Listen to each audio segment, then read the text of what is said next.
forma correta de regar as suas flores lindas e resinadas. É isso que você vai descobrir nesse vídeo.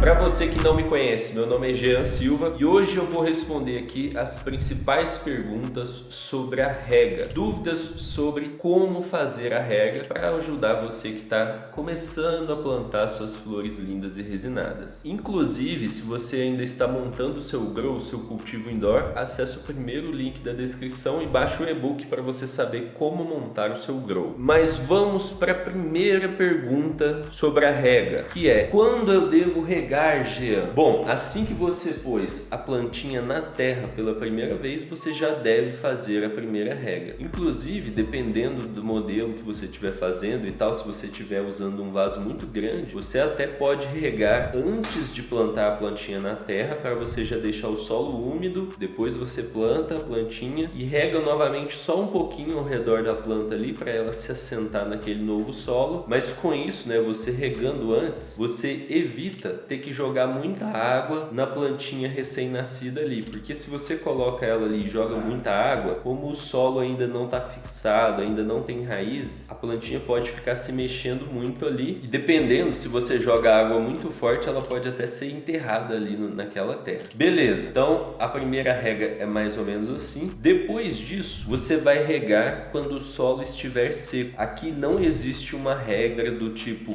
é a cada 2 dias, é a cada 3 dias, 7 dias. Eu sei que muita gente espera uma resposta dessa, né? Você vai regar 7 dias ou 5 dias. Só que não existe essa resposta. Quem te falar isso, só se a pessoa entender muito bem do seu cultivo e te dar uma dica específica do seu cultivo. Porque é o seguinte, esse tipo de planta, né, a planta de flor linda e resinada, ela não gosta do solo extremamente molhado. Então deixar o solo molhado, sempre molhado, não funciona. Então muitas pessoas, eu vou regar a minha planta todo dia, ou às vezes eu já até vi gente pensando em regar a planta mais de uma vez ao dia. Não é bom para a planta isso, ela não gosta do solo sempre molhado, ela gosta do solo seco. E a gente não sabe quanto tempo vai demorar para secar, porque isso é muito individual, vai depender do tamanho do vaso, tipo de substrato, o tanto que ele estava molhado. Então tem várias variáveis ali que vão interferir nesse tempo de quando regar. Porém, tem uma estratégia para você identificar quando regar, que é o seguinte: quando o solo estiver quase seco. E o que você pode fazer para identificar se o solo está seco? Você pode tentar levantar o vaso quando está seco, fica bem leve. Você pode também colocar a mão ali, o dedo, um palitinho. Tem também um medidor de umidade, várias coisas que você pode usar para medir a umidade ali do solo. E aí, quando ele estiver quase seco, você faz a rega novamente. Depois de 1, 2 regas, você vai aprender, tipo assim,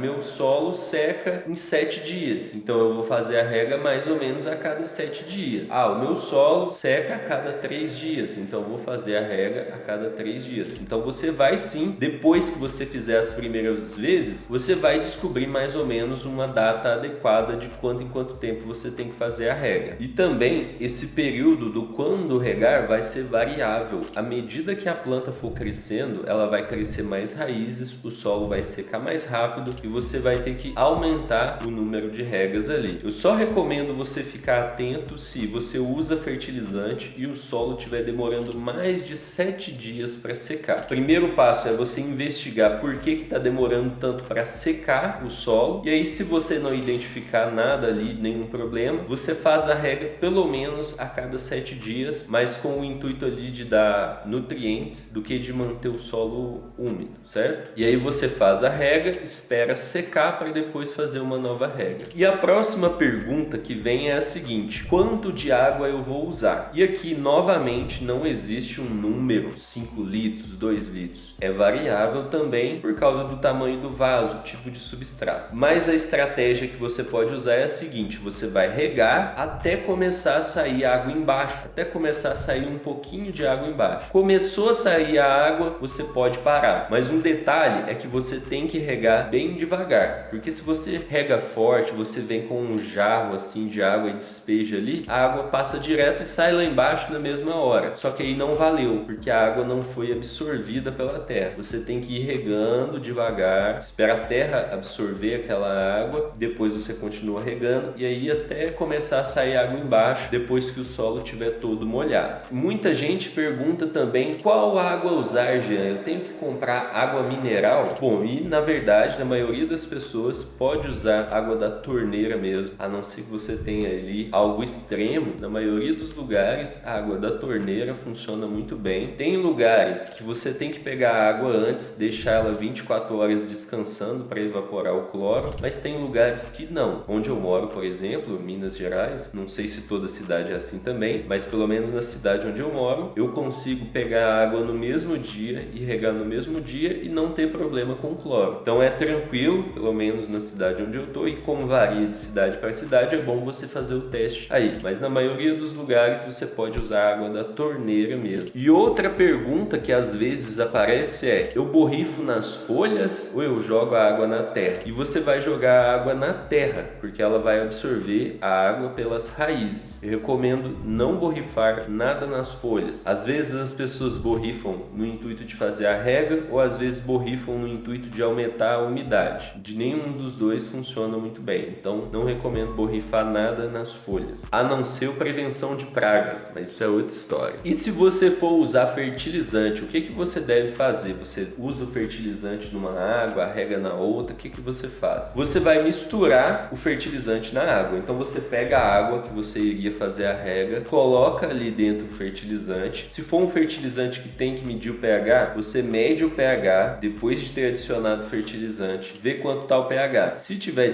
regulado, você regula aquele pH, mede novamente o pH e aí, quando o pH estiver regulado, dentro do ideal, você vai e faz a rega. Você vai e joga a água ali na planta. E agora, umas dicas importantes para você na hora de fazer a rega. Primeira delas, regue devagar. Eu até já falei sobre isso aqui, mas é muito importante você regar devagar. Inclusive, para isso, você pode usar um regador, ou se você não tiver um regador, você pega uma garrafa PET, faz furos na tampa dela, ela vai virar um regador reciclável. E aí você vai, põe a água dentro da garrafa e joga devagar ao redor da planta. Além disso, tem, por exemplo, o sistema de rega por gotejamento, que vai fazer essa mesma função de ir regando bem devagar ali, gotejando. E qual é o melhor horário para regar? Bom, o melhor horário para regar normalmente é após ligar as luzes, 1 ou 2 horas após ligar as luzes. Mas se você conseguir regar no período de luz ligada, já está muito bom. É só evitar regar no final do período de luz ligada ali, quando a luz já está quase desligando, certo? E você já sabia dessas coisas sobre a rega? Comenta aqui. E se você tem alguma pergunta, alguma outra dúvida, comenta aqui nos comentários também, porque a gente pode responder a sua dúvida em um dos próximos episódios. Eu vejo você lá, até mais, grande abraço e boas colheitas!